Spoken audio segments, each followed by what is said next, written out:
ಇನ್ನು ವಿಮಾನ ದುರಂತ ಪ್ರದೇಶದಲ್ಲಿ ಬಿಗಿ ಭದ್ರತೆಯನ್ನ ಒದಗಿಸಲಾಗಿದೆ. ದುರಂತದ ಸ್ಥಳಕ್ಕೆ ಯಾರನ್ನೂ ಕೂಡ ಪೊಲೀಸರು ಬಿಡ್ತಾ ಇಲ್ಲ. ಸಾಂದರ್ಭಿಕ ಸಾಕ್ಷ್ಯ ಹಾಳಾಗದಂತೆ ಪೊಲೀಸರು ನಿಗಾ ವಹಿಸುವಂತ ಕೆಲಸ ಮಾಡ್ತಾ ಇದ್ದಾರೆ. ವಿಮಾನ ಪತನವಾದ ಸ್ಥಳ ಹಾಗೂ ಸುತ್ತಮುತ್ತ ನಿಗಾ ವಹಿಸಲಾಗಿದೆ. ಅಹಮದಾಬಾದ್ನಿಂದ ರಿಪಬ್ಲಿಕ್ ಕನ್ನಡ ಗ್ರೌಂಡ್ ರಿಪೋರ್ಟ್ ಅನ್ನು ನೀಡ್ತಾ ಇದೆ. ಸದ್ಯ ಅಲ್ಲಿ ಯಾವ ರೀತಿಯ ಪರಿಸ್ಥಿತಿ ಇದೆ, ಆ ಕ್ರೈಮ್ ಆಫ್ ಇನ್ಸಿಡೆಂಟ್ ಅಲ್ಲಿ ಯಾರನ್ನೂ ಹೋಗೋದಕ್ಕೆ ಬಿಡ್ತಾ ಇಲ್ಲ.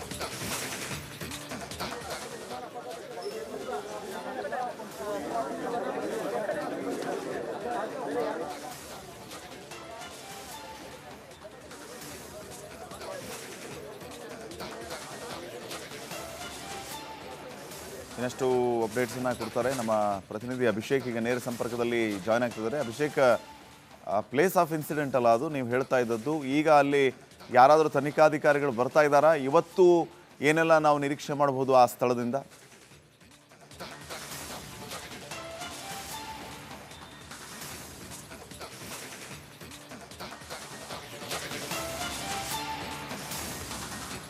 ಪಾಟೀಲ್ರೆ, ಸದ್ಯದ ಮಟ್ಟಿಗೆ ಪೊಲೀಸರ ಒಂದು ವೈಖರಿಯನ್ನು ನೋಡಿದಾಗ ಇವತ್ತು ಆ ಪ್ಲೇಸ್ ಆಫ್ ಇನ್ಸಿಡೆಂಟ್ ಅಥವಾ ಸೀನ್ ಆಫ್ ಕ್ರ್ಯಾಶ್ ಏನಿದೆ ಆ ಪ್ರದೇಶದಲ್ಲಿ ಇರುವಂಥ ವಿಮಾನದ ಅವಶೇಷಗಳನ್ನು ಸ್ಥಳಾಂತರಿಸುವ ಸಾಧ್ಯತೆ ಕಂಡು ಬರ್ತಿರೋದ್ರಿಂದ ಈ ಮಾಧ್ಯಮಗಳಿಗೆ ನಿನ್ನೆ ನಾವು ಎಲ್ಲಿಂದ ವರದಿ ಮಾಡೋದಕ್ಕೆ ಅವಕಾಶವನ್ನು ಮಾಡಿಕೊಟ್ಟಿದ್ರು. ಇವತ್ತು ಅಲ್ಲಿಯವರೆಗೂ ತೆರಳೋದಕ್ಕೂ ಬಿಡ್ತಾ ಇಲ್ಲ.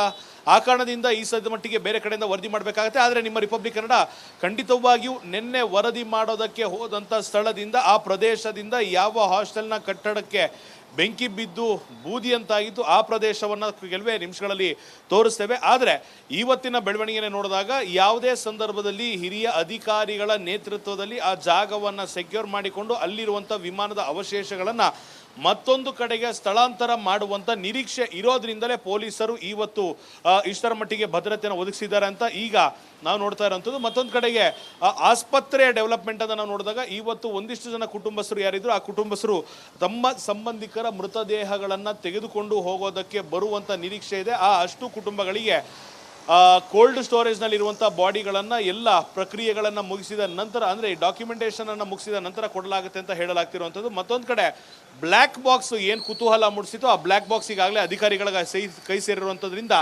ಕೊನೆಯ ಕ್ಷಣದಲ್ಲಿ ಆದಂಥ ತಾಂತ್ರಿಕ ಸಮಸ್ಯೆಯನ್ನು, ಎರಡು ಪೈಲಟ್ಗಳ ನಡುವೆ ಆದಂಥ ಮಾತುಕತೆಯನ್ನು ಅನ್ನೊಂದು ಸಂಪೂರ್ಣ ಮಾಹಿತಿ ಇವತ್ತು ಅಥವಾ ನಾಳೆ ಹೊರಬೀಳುವಂಥ ಸಾಧ್ಯತೆ ಇರುವಂಥದ್ದು. ಮತ್ತೊಂದು ಭಾಗದಲ್ಲಿ ಆಸ್ಪತ್ರೆಯ ಸುತ್ತಮುತ್ತ ಕೂಡ, ಯಾಕಂದರೆ ಏಕಾಂಗಿಯಾದಂಥ ಒಬ್ಬ ವ್ಯಕ್ತಿ ಅದರಲ್ಲಿ ಬದುಕುಳಿದಿದ್ದಾರೆ, ಅವರನ್ನು ಸಂಪರ್ಕಿಸುವಂಥ ಯತ್ನವನ್ನು ಅನೇಕರು ಮಾಡಬಹುದು ಅನ್ನೊಂದು ಕಾರಣದಿಂದಾಗಿ ಆ ವ್ಯಕ್ತಿ ದಾಖಲಾಗಿರುವಂಥ ಆಸ್ಪತ್ರೆ ಸುತ್ತಮುತ್ತ ಕೂಡ, ವಾರ್ಡ್ನ ಸುತ್ತಮುತ್ತ ಕೂಡ ಹೆಚ್ಚಿನ ಪೊಲೀಸ್ ಭದ್ರತೆಯನ್ನು ನಿಯೋಜನೆ ಮಾಡಲಾಗಿರುವಂಥದ್ದು. ಇನ್ನೇನು ಅಪ್ಡೇಟ್ ಪ್ರಕಾರ ನಾವು ನೋಡೋದಾಯಿತು ಅಂದರೆ ಅನೇಕ ತಂಡಗಳು ಇವತ್ತು ಆ ಪ್ರದೇಶಕ್ಕೆ ಬಂದು ತನಿಖೆಯ ವಿಚಾರಕ್ಕಾಗಿ ಒಂದಿಷ್ಟು ಫೋಟೋಗ್ರಫಿ, ಒಂದಿಷ್ಟು ವಿಡಿಯೋಗ್ರಫಿಯನ್ನು ಮಾಡಿಕೊಂಡ ನಂತರ ಆ ಸೀನ್ ಆಫ್ ಕ್ರೈಮ್ ಅಥವಾ ಸೀನ್ ಆಫ್ ಇನ್ಸಿಡೆಂಟ್ ಏನು ಹೇಳ್ತೀವಿ ಅಥವಾ ಸೀನ್ ಆಫ್ ಕ್ರ್ಯಾಶ್ ಏನಿದೆ ಅದನ್ನು ಒಂದಿಷ್ಟು ಕ್ಲಿಯರ್ ಮಾಡಿದ ನಂತರ ತಮ್ಮ ತನಿಖೆಯ ಪ್ರಕ್ರಿಯೆಯನ್ನು ಆರಂಭ ಮಾಡ್ತಾರೆ ಅನ್ನೋದು ಮಾಹಿತಿ ಸದ್ಯಕ್ಕೆ ಇರುವಂಥದ್ದು. ಸೊ ನಿನ್ನೆಯವರೆಗೂ ಅಂದರೆ ಘಟನೆ ನಡೆದ ದಿನ ಆ ಪ್ರದೇಶದಿಂದಲೇ ರಿಪಬ್ಲಿಕ್ ತಂಡ ವರದಿ ಮಾಡಿತ್ತು.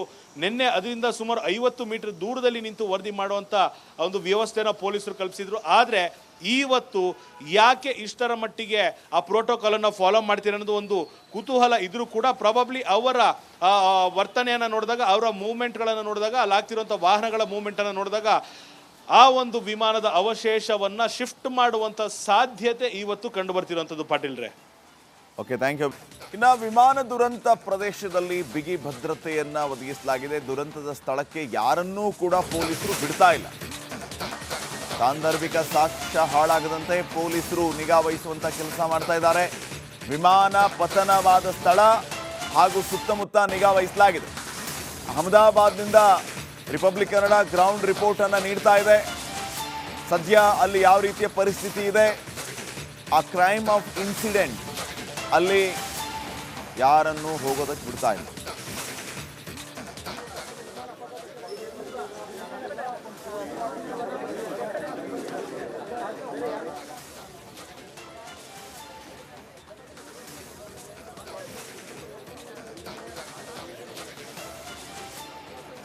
ಇನ್ನಷ್ಟು ಅಪ್ಡೇಟ್ಸನ್ನು ಕೊಡ್ತಾರೆ ನಮ್ಮ ಪ್ರತಿನಿಧಿ ಅಭಿಷೇಕ್. ಈಗ ನೇರ ಸಂಪರ್ಕದಲ್ಲಿ ಜಾಯ್ನ್ ಆಗ್ತಿದ್ದಾರೆ. ಅಭಿಷೇಕ್, ಪ್ಲೇಸ್ ಆಫ್ ಇನ್ಸಿಡೆಂಟ್ ಅಲ್ಲ ಅದು ನೀವು ಹೇಳ್ತಾ ಇದ್ದದ್ದು. ಈಗ ಅಲ್ಲಿ ಯಾರಾದರೂ ತನಿಖಾಧಿಕಾರಿಗಳು ಬರ್ತಾ ಇದ್ದಾರಾ? ಇವತ್ತು ಏನೆಲ್ಲ ನಾವು ನಿರೀಕ್ಷೆ ಮಾಡಬಹುದು ಆ ಸ್ಥಳದಿಂದ?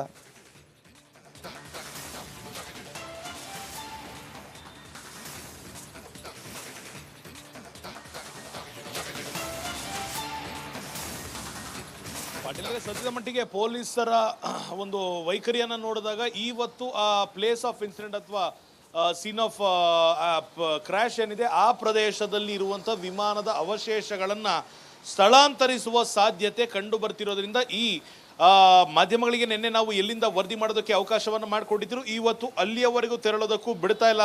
ಆ ಕಾರಣದಿಂದ ಈ ಸದ್ಯದ ಮಟ್ಟಿಗೆ ಬೇರೆ ಕಡೆಯಿಂದ ವರದಿ ಮಾಡಬೇಕಾಗುತ್ತೆ. ಆದರೆ ನಿಮ್ಮ ರಿಪಬ್ಲಿಕ್ ಕನ್ನಡ ಖಂಡಿತವಾಗಿಯೂ ನಿನ್ನೆ ವರದಿ ಮಾಡೋದಕ್ಕೆ ಹೋದಂಥ ಸ್ಥಳದಿಂದ ಆ ಪ್ರದೇಶದಿಂದ ಯಾವ ಹಾಸ್ಟೆಲ್ನ ಕಟ್ಟಡಕ್ಕೆ ಬೆಂಕಿ ಬಿದ್ದು ಬೂದಿ ಅಂತಾಗಿದ್ದು ಆ ಪ್ರದೇಶವನ್ನು ಕೆಲವೇ ನಿಮಿಷಗಳಲ್ಲಿ ತೋರಿಸ್ತೇವೆ. ಆದರೆ ಇವತ್ತಿನ ಬೆಳವಣಿಗೆಯನ್ನು ನೋಡಿದಾಗ ಯಾವುದೇ ಸಂದರ್ಭದಲ್ಲಿ ಹಿರಿಯ ಅಧಿಕಾರಿಗಳ ನೇತೃತ್ವದಲ್ಲಿ ಆ ಜಾಗವನ್ನು ಸೆಕ್ಯೂರ್ ಮಾಡಿಕೊಂಡು ಅಲ್ಲಿರುವಂಥ ವಿಮಾನದ ಅವಶೇಷಗಳನ್ನು ಮತ್ತೊಂದು ಕಡೆಗೆ ಸ್ಥಳಾಂತರ ಮಾಡುವಂಥ ನಿರೀಕ್ಷೆ ಇರೋದ್ರಿಂದಲೇ ಪೊಲೀಸರು ಇವತ್ತು ಇಷ್ಟರ ಮಟ್ಟಿಗೆ ಭದ್ರತೆಯನ್ನು ಒದಗಿಸಿದ್ದಾರೆ ಅಂತ ಈಗ ನಾವು ನೋಡ್ತಾ ಇರೋಂಥದ್ದು. ಮತ್ತೊಂದು ಕಡೆಗೆ ಆಸ್ಪತ್ರೆಯ ಡೆವಲಪ್ಮೆಂಟನ್ನು ನಾವು ನೋಡಿದಾಗ ಇವತ್ತು ಒಂದಿಷ್ಟು ಜನ ಕುಟುಂಬಸ್ಥರು ಯಾರಿದ್ರು ಆ ಕುಟುಂಬಸ್ಥರು ತಮ್ಮ ಸಂಬಂಧಿಕರ ಮೃತದೇಹಗಳನ್ನು ತೆಗೆದುಕೊಂಡು ಹೋಗೋದಕ್ಕೆ ಬರುವಂಥ ನಿರೀಕ್ಷೆ ಇದೆ. ಆ ಅಷ್ಟು ಕುಟುಂಬಗಳಿಗೆ ಕೋಲ್ಡ್ ಸ್ಟೋರೇಜ್ನಲ್ಲಿರುವಂಥ ಬಾಡಿಗಳನ್ನು ಎಲ್ಲ ಪ್ರಕ್ರಿಯೆಗಳನ್ನು ಮುಗಿಸಿದ ನಂತರ, ಅಂದರೆ ಡಾಕ್ಯುಮೆಂಟೇಷನನ್ನು ಮುಗಿಸಿದ ನಂತರ ಕೊಡಲಾಗುತ್ತೆ ಅಂತ ಹೇಳಲಾಗ್ತಿರುವಂಥದ್ದು. ಮತ್ತೊಂದು ಕಡೆ ಬ್ಲ್ಯಾಕ್ ಬಾಕ್ಸ್ ಏನು ಕುತೂಹಲ ಮೂಡಿಸಿತು, ಆ ಬ್ಲ್ಯಾಕ್ ಬಾಕ್ಸ್ ಈಗಾಗಲೇ ಅಧಿಕಾರಿಗಳ ಕೈ ಸೇರಿರುವಂಥದ್ರಿಂದ ಕೊನೆಯ ಕ್ಷಣದಲ್ಲಿ ಆದಂಥ ತಾಂತ್ರಿಕ ಸಮಸ್ಯೆಯನ್ನು, ಎರಡು ಪೈಲಟ್ಗಳ ನಡುವೆ ಆದಂಥ ಮಾತುಕತೆಯನ್ನು ಅನ್ನೊಂದು ಸಂಪೂರ್ಣ ಮಾಹಿತಿ ಇವತ್ತು ಅಥವಾ ನಾಳೆ ಹೊರಬೀಳುವಂಥ ಸಾಧ್ಯತೆ ಇರುವಂಥದ್ದು. ಮತ್ತೊಂದು ಭಾಗದಲ್ಲಿ ಆಸ್ಪತ್ರೆಯ ಸುತ್ತಮುತ್ತ ಕೂಡ, ಯಾಕಂದರೆ ಏಕಾಂಗಿಯಾದಂಥ ಒಬ್ಬ ವ್ಯಕ್ತಿ ಅದರಲ್ಲಿ ಬದುಕುಳಿದಿದ್ದಾರೆ, ಅವರನ್ನು ಸಂಪರ್ಕಿಸುವಂಥ ಯತ್ನವನ್ನು ಅನೇಕರು ಮಾಡಬಹುದು ಅನ್ನೋದು ಕಾರಣದಿಂದಾಗಿ ಆ ವ್ಯಕ್ತಿ ದಾಖಲಾಗಿರುವಂಥ ಆಸ್ಪತ್ರೆ ಸುತ್ತಮುತ್ತ ಕೂಡ, ವಾರ್ಡ್ನ ಸುತ್ತಮುತ್ತ ಕೂಡ ಹೆಚ್ಚಿನ ಪೊಲೀಸ್ ಭದ್ರತೆಯನ್ನು ನಿಯೋಜನೆ ಮಾಡಲಾಗಿರುವಂಥದ್ದು. ಇನ್ನೇನು ಅಪ್ಡೇಟ್ ಪ್ರಕಾರ ನಾವು ನೋಡೋದಾಯಿತು ಅಂದರೆ ಅನೇಕ ತಂಡಗಳು ಇವತ್ತು ಆ ಪ್ರದೇಶಕ್ಕೆ ಬಂದು ತನಿಖೆಯ ವಿಚಾರಕ್ಕಾಗಿ ಒಂದಿಷ್ಟು ಫೋಟೋಗ್ರಫಿ, ಒಂದಿಷ್ಟು ವಿಡಿಯೋಗ್ರಫಿಯನ್ನು ಮಾಡಿಕೊಂಡ ನಂತರ ಆ ಸೀನ್ ಆಫ್ ಕ್ರೈಮ್ ಅಥವಾ ಸೀನ್ ಆಫ್ ಇನ್ಸಿಡೆಂಟ್ ಏನು ಹೇಳ್ತೀವಿ ಅಥವಾ ಸೀನ್ ಆಫ್ ಕ್ರ್ಯಾಶ್ ಏನಿದೆ ಅದನ್ನು ಒಂದಿಷ್ಟು ಕ್ಲಿಯರ್ ಮಾಡಿದ ನಂತರ ತಮ್ಮ ತನಿಖೆಯ ಪ್ರಕ್ರಿಯೆಯನ್ನು ಆರಂಭ ಮಾಡ್ತಾರೆ ಅನ್ನೋದು ಮಾಹಿತಿ ಸದ್ಯಕ್ಕೆ ಇರುವಂಥದ್ದು. ಸೊ ನಿನ್ನೆಯವರೆಗೂ ಅಂದರೆ ಘಟನೆ ನಡೆದ ದಿನ ಆ ಪ್ರದೇಶದಿಂದಲೇ ರಿಪಬ್ಲಿಕ್ ತಂಡ ವರದಿ ಮಾಡಿತ್ತು. ನಿನ್ನೆ ಅದರಿಂದ ಸುಮಾರು 50 ಮೀಟರ್ ದೂರದಲ್ಲಿ ನಿಂತು ವರದಿ ಮಾಡುವಂಥ ಒಂದು ವ್ಯವಸ್ಥೆನ ಪೊಲೀಸರು ಕಲ್ಪಿಸಿದ್ರು. ಆದರೆ ಇವತ್ತು ಯಾಕೆ ಇಷ್ಟರ ಮಟ್ಟಿಗೆ ಆ ಪ್ರೋಟೋಕಾಲನ್ನು ಫಾಲೋ ಮಾಡ್ತೀರ ಅನ್ನೋದು ಒಂದು ಕುತೂಹಲ ಇದ್ರೂ ಕೂಡ ಪ್ರಾಬಬ್ಲಿ ಅವರ ವರ್ತನೆಯನ್ನು ನೋಡಿದಾಗ, ಅವರ ಮೂವ್ಮೆಂಟ್ಗಳನ್ನು ನೋಡಿದಾಗ, ಅಲ್ಲಾಗ್ತಿರುವಂಥ ವಾಹನಗಳ ಮೂವ್ಮೆಂಟನ್ನು ನೋಡಿದಾಗ ಆ ಒಂದು ವಿಮಾನದ ಅವಶೇಷವನ್ನು ಶಿಫ್ಟ್ ಮಾಡುವಂಥ ಸಾಧ್ಯತೆ ಇವತ್ತು ಕಂಡು ಬರ್ತಿರುವಂಥದ್ದು. ಪಾಟೀಲ್ರೆ, ಓಕೆ, ಥ್ಯಾಂಕ್ ಯು.